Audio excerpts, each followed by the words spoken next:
안녕하세요. 오늘 저희가 한번 깊이 파고 들어볼 자료는요, 바로 출애굽기 6장입니다. 네, 안녕하세요. 아마 이스라엘 백성이 이집트를 탈출하는 이야기, 그중 한 부분으로 알고 계실 텐데요. 그렇죠. 워낙 유명한 이야기니까요.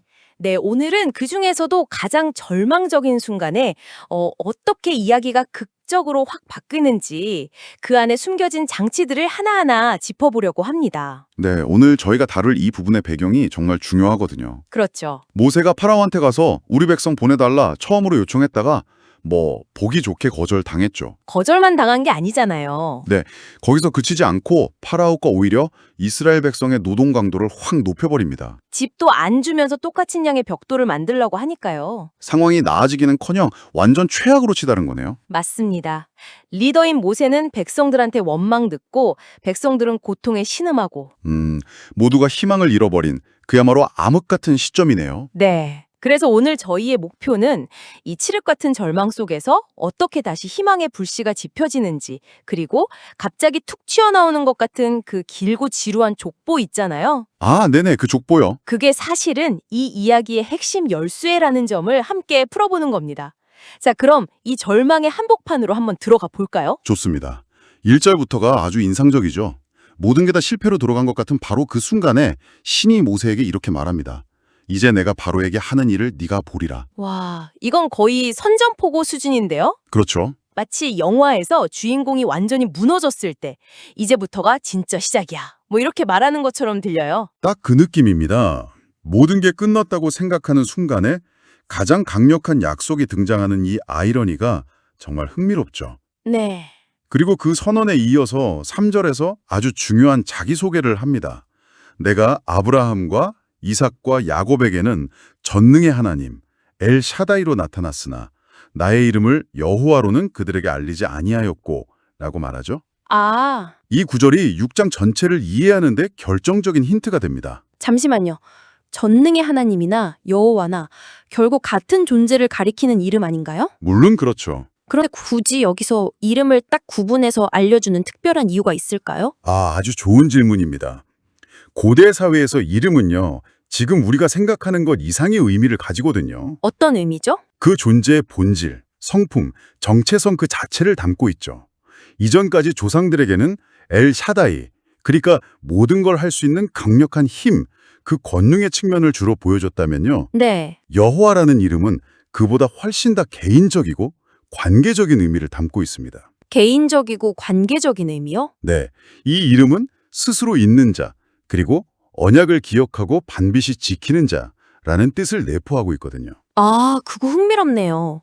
보통 자기소개할 때 제일 강력한 타이틀을 내세우잖아요. 그렇죠. 근데 여기서는 전능함이라는 심의 타이틀보다 약속을 지키는 자라는 뭐랄까 성품을 앞세운다는 거잖아요. 정확히 보셨습니다. 마치 심자랑이 아니라 신뢰를 얻는 게 더 중요하다고 말하는 것 같아요. 바로 그겁니다.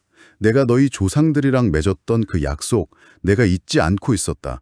이제 그 약속을 이행할 건데 앞으로 나를 여호와로 기억해라. 이렇게 선언하는 거죠. 아하. 힘의 하나님에서 관계와 신실함의 하나님으로 정체성을 구체화하는 겁니다.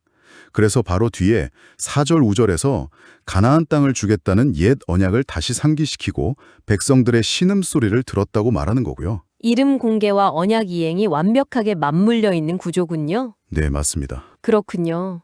그 선언에 이어서 6절부터 8절까지 약속의 내용이 아주 구체적으로 3단계에 걸쳐서 제시되네요. 네, 첫째, 너희를 애굽 사람의 무거운 짐 밑에서 빼내며 이건 명백한 구출의 약속이고요. 그렇죠. 구출. 둘째, 너희를 내 백성으로 삼고 나는 너희의 하나님이 되리니 이건 관계 형성에 대한 약속. 네, 관계. 그리고 마지막으로 내가 아브라함과 이삭과 야곱에게 주기로 맹세한 땅으로 인도하고 그 땅을 너희에게 주어 기업을 삼게 하리라.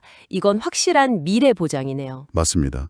구출, 관계, 상속, 이 3가지 테마는 출애굽기를 넘어서 성경 전체의 서사를 관통하는 핵심 골격이라고 할 수 있습니다. 아, 앞으로 일어날 모든 일의 청사진을 미리 보여주는 거군요. 네, 앞으로 수많은 기적과 사건들이 펼쳐질 텐데 그 모든 이야기의 목적지가 바로 이 3가지라는 걸 가장 어두운 순간에 미리 보여주는 셈이죠.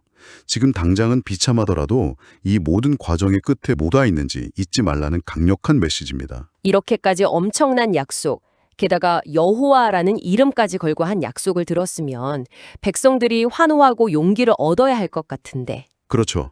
보통은 그래야죠. 9절의 반응은 정말 차가워요. 그들이 마음의 상함과 가혹한 노역으로 말미암아 모세의 말을 듣지 아니하였더라. 네. 희망을 품기에는 너무 지쳐버린 거죠. 이 부분이 이 이야기를 정말 현실적으로 만든다고 생각해요. 뭐 거창한 이야기가 아니더라도 우리 일상에서도 충분히 겪는 일이잖아요. 큰 목표나 비전을 제시받아도 당장 눈앞의 과제나 스트레스가 너무 압도적이면 다 무슨 소용인가 싶어질 때가 있죠. 맞아요. 정말 와닿는 표현이네요. 여기서 마음의 상함이라는 게 그냥 기분이 나쁘다는 뜻이 아니죠. 네, 번역된 히브리어를 보면 숨이 가쁘다, 기력이 쇠하다라는 뜻도 있거든요. 말 그대로 고통 때문에 숨 쉴 틈조차 없어서 다른 어떤 말도 귀에 들어오지 않는 상태를 너무나 잘 묘사하고 있는 거죠. 아, 마음이 이미 달아 없어진 상태랄까요? 그런데 더 흥미로운 건 백성들의 이런 절망이 그대로 리더인 모세에게 전염된다는 점이에요. 그 연쇄 반응이 아주 중요합니다.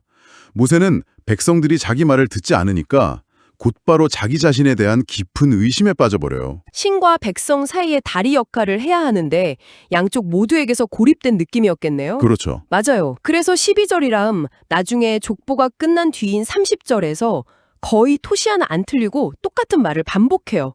이스라엘 자성도 내 말을 듣지 아니하였거든. 바로가 어찌 들으리이까.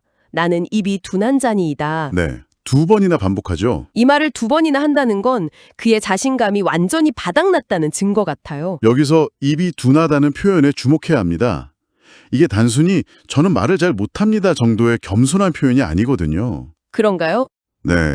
원문을 직역하면 저는 입술에 할례를 받지 못했습니다라는 뜻입니다. 잠시만요. 입술에 할례를 밟지 못했다고요? 그게 무슨 의미죠? 그냥 말을 더듬는다는 차원이 아니잖아요. 전혀 다른 차원의 이야기입니다. 할례는 신의 백성이라는 언약의 증표잖아요. 네, 그렇죠. 그런데 자기 입술이 그 증표를 받지 못했다는 건 나는 신의 말씀을 대변하기에 근본적으로 부정하고 자격이 없는 존재입니다라는 아주 깊은 종교적, 인격적 자기 비하인 겁니다. 와, 백성들에게도 거부당하고 신 앞에서도 스스로를 부정한 존재로 여기는 한 인간의 고뇌가 이보다 더 적나라하게 드러날 순 없죠. 와. 이건 리더십에 대한 고민의 차원이 완전히 다른데요. 그냥 자신이 없어요가 아니라 저는 근본적으로 자격 미달입니다 라고 외치고 있는 거군요. 맞습니다. 한쪽에서는 여호와라는 이름까지 걸고 거대한 계획이 선포되는데 다른 한쪽에서는 그 계획의 실행자인 인간이 저는 자격이 없습니다라고 주저앉아 버리는 이 극명한 대조가 이야기의 긴장감을 정말 최고조로 끌어올리네요. 바로 그 지점입니다. 이야기는 이제 과연 이토록 자격이 없다고 외치면 리더를 통해 어떻게 그 거대한 약속이 이루어질 것인가 라는 질문을 우리에게 던지는 거죠. 그런데 바로 그 순간 그 긴장감이 최고조에 달했을 때 이야기가 갑자기 뚝 끊기는 느낌이 들어요. 네, 그렇죠. 14절부터 갑자기 족보가 시작되죠. 르우벤의 아들들은 누구고 시므온의 아들들은 누구고 처음 읽었을 때 내가 뭘 놓쳤나 싶더라고요. 다들 그렇게 느끼죠. 정말 뜬금없다고 생각했는데 알고 보니 여기가 이 장의 숨겨진 하이라이트였습니다. 맞습니다. 대부분의 독자들이 그냥 휙 넘겨버리는 이 족보가 사실은 바로 앞에 모세의 절규에 대한 신의 대답이라고 할 수 있습니다. 대답이라고요? 네.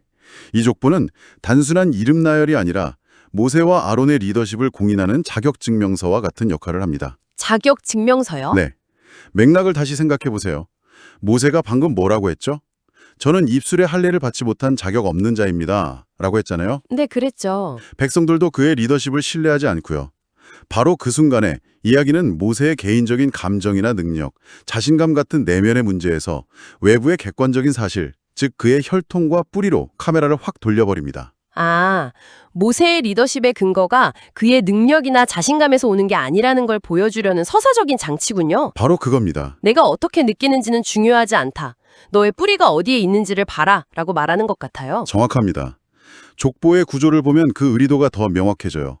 이스라엘의 첫째 아들인 르우벤과 둘째 시므온의 가문은 몇 줄로 간단히 언급하고 지나가요. 네. 하지만 셋째 아들인 레위 지파에 이르러서는 16절부터 25절까지 거의 10절에 걸쳐서 아주 상세하게 그 계보를 기술하죠. 누가 누구를 낳고 몇 살까지 살았고 누구랑 결혼했는지까지요. 그러네요. 레위의 아들들, 그 손자들, 증손자들까지 쭉 이어지다가 마침내 20절에서 핵심 문장이 등장하네요. 아므람이 아론과 모세를 낳았으며 네, 이 한 문장을 위해서 이렇게 긴 계보를 나열한 거군요. 바로 그겁니다. 이 족보가 하는 역할은 지금 당신 앞에 서 있는 이 모세와 아론이라는 사람들, 갑자기 어디선가 튀어나온 사람들이 아닙니다. 보세요. 이스라엘의 위대한 조상인 야곱의 셋째 아들 레위로부터 시작해서 대를 이어 내려온 정통성 있는 가문의 후손들입니다. 라고 일종의 공증을 해주는 셈이죠. 와, 그러니까 백성들도 심지어 모세 자신조차도 그의 리더십을 의심하는 그 절체절명의 순간에 그의 가문과 혈통을 명확하게 보여주는 거네요. 그렇죠. 그의 소명이 개인적인 자격에서 온 게 아니라 이스라엘의 역사라는 더 큰 흐름 속에서 주어졌다는 걸 설명해 주는 거군요. 모세가 나는 자격이 없다고 외치니까 이야기가 너의 자격은 너 자신에게서 나오는 게 아니다라고 대답해 주는 것 같아요. 맞습니다.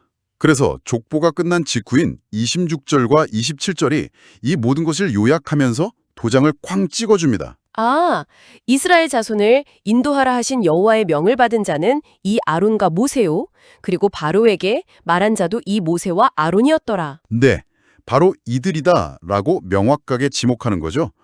이 족보는 이야기의 흐름을 끊는 일시 정지 버튼이 아니라 흔들리는 리더십의 기반을 인간의 감정이 아닌 객관적인 역사적 사실로 단단하게 다져주는 서사적 장치인 셈입니다. 정말 흥미로운 구정이네요. 가장 주관적인 절망의 순간에 가장 객관적인 사실, 즉 족보를 제시해서 상황을 완전히 반전시키는군요. 네, 리더십의 근거가 리더의 내면, 즉 자신감이나 능력에 있는 게 아니라 그를 부른 존재와 그가 속한 공동체의 역사에 있다는 걸 보여주는 아주 세련된 방식입니다. 그렇습니다. 그래서 이 족보가 끝난 뒤에야 모세와 아론이 다시 파라오 앞에 설 준비가 비로소 완료되는 겁니다. 내적인 준비가 아니라 그들의 정체성이 공인됨으로써 준비가 끝나는 거죠. 오늘 출애굽기 6장을 통해서 우리는 칠흑 같은 절망 속에서 선포된 거대한 약속, 그 눈부신 약속 앞에서도 좌절할 수밖에 없는 지극히 인간적인 모습, 그리고 그 모든 의심과 불안을 잠재우기 위해 제시된 아주 특별한 형태의 자격증명서를 함께 살펴봤습니다. 네, 오늘 이야기에서 우리가 꼭 붙잡아야 할 핵심을 다시 짚어본다면요. 네. 첫째, 신이 자신의 이름을 여호와로 공개한 것은 단순한 이름 알리기가 아니라는 점. 이제부터 내가 너희와의 약속을 인격적으로 반드시 지키겠다는 강력한 의지의 표명이라는 점이었죠. 네. 그리고 둘째는 백성들과 모세가 보여준 깊은 절망과 자기의심이 단순히 믿음 없는 모습으로 치부될 게 아니라는 점이겠죠. 오히려 그들의 고뇌가 있었기에 이어지는 족보의 의미가 더욱 극적으로 다가오는 것 같습니다. 그들의 현실적인 고통을 무시하지 않고 그대로 보여주는 거죠. 마지막으로 가장 중요한 포인트는 자칫 지루하고 뜬금없어 보이는 그 족보. 네, 그 족보가요. 그 족보가 실은 흔들리는 리더십의 근거를 개인의 자질이 아닌 역사적 소명으로 전환시키는 핵심 장치였다는 점입니다. 모세의 주관적인 자기의심에 대한 객관적인 사실, 즉 너는 누구인가에 대한 대답이 바로 이 족보였던 셈입니다. 네.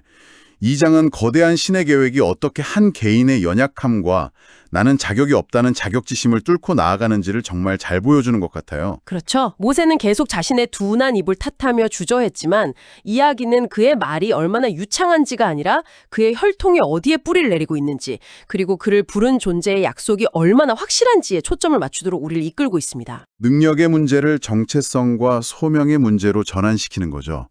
리더십의 무게중심을 나에게서 나를 보낸 이와 내가 속한 공동체로 옮겨주는 아주 중요한 대목입니다. 오늘 함께 나눈 이 이야기는 모세가 가장 큰 자기 의심을 표현하는 순간과 역설적으로 그의 리더십이 가장 객관적으로 공인되는 순간을 한 장 안에 담고 있습니다. 이처럼 한 인간의 가장 큰 약점과 그에게 주어진 가장 큰 소명이 나란히 제시되는 것은 우리가 생각하는 리더의 자질에 대해 어떤 질문을 던지게 할까요? 리더의 자격은 과연 어디에서 오는 것일까요? 한번 곱씹어 볼 만한 흥미로운 질문인 것 같습니다.